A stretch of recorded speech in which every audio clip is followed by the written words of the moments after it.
4 PAC members who were hanged by the apartheid government were exhumed along with 3 others today. Their families were invited to the Gallows in Pretoria, where the fallen activists were taken more than 50 years ago to be executed for their crimes. The initiative was conducted by the Truth and Reconciliation Commission unit of the Department of Justice and Constitutional Development, together with the Missing Persons Task Team of the National Prosecuting Authority.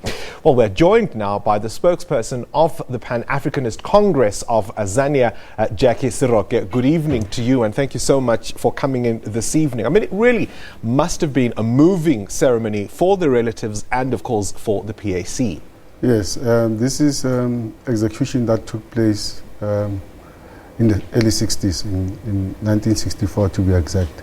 And the family need to find closure. They need to deal with this aspect to find peace and find themselves. And we are very grateful that we've reached a stage where we're now going through that process, taking the bones back home. You're saying the family needs to find closure, but how significant was this for the liberation movement?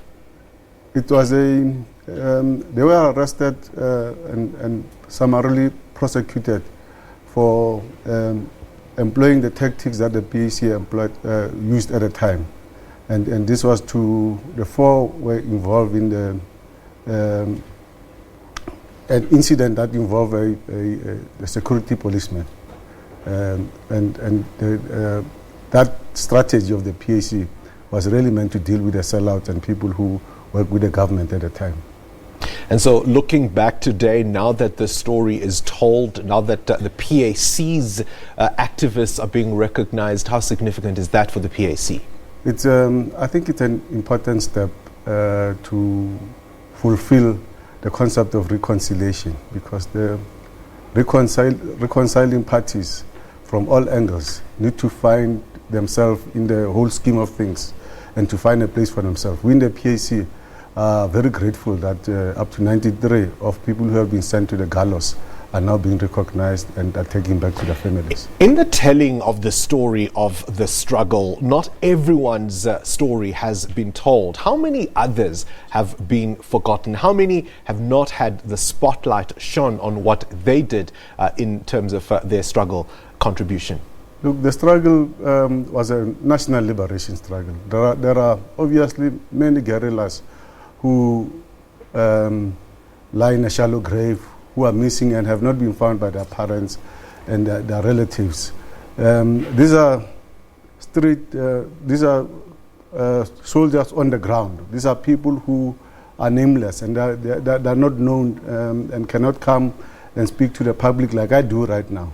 But those type of characters are the ones that who paid the supreme sacrifice, are the ones that we now salute and doff our head to.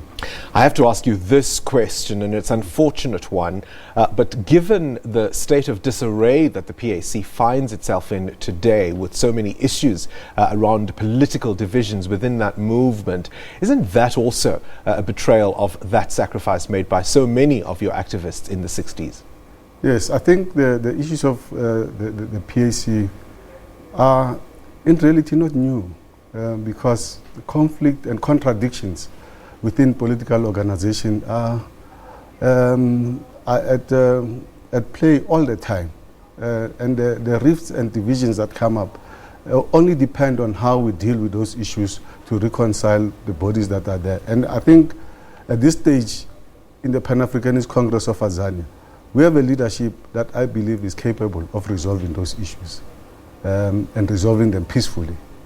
Going forward, but they must come out. The issues have to come out. I have to ask you one final question. Of course, it is also a very sad day for the PIC with the news of the passing of Mam Sobukwe. Any final words on that? Yes, Ma Sobukwe, Ma Prof, we called her.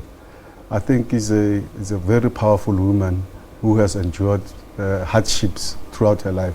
When Sobukwe went to prison, when the March 21, 1960 events took place, it actually put Sobukwe in the limelight, but she was not there. Nobody knew the suffering she had to go through, and she did not want the limelight herself. She did not want to be in the forefront, but she has played a sterling role in the liberation struggle. All right, another stalwart falls today. Thank you very much, Jackie Seroke, spokesperson of the PAC, with us in the studio. Of course, we'll bring you some more from the project leader of the Gallows Exhumation project. That's going to be coming up a little after 7 o'clock to just give you some more details around what more could still happen in that project. Now,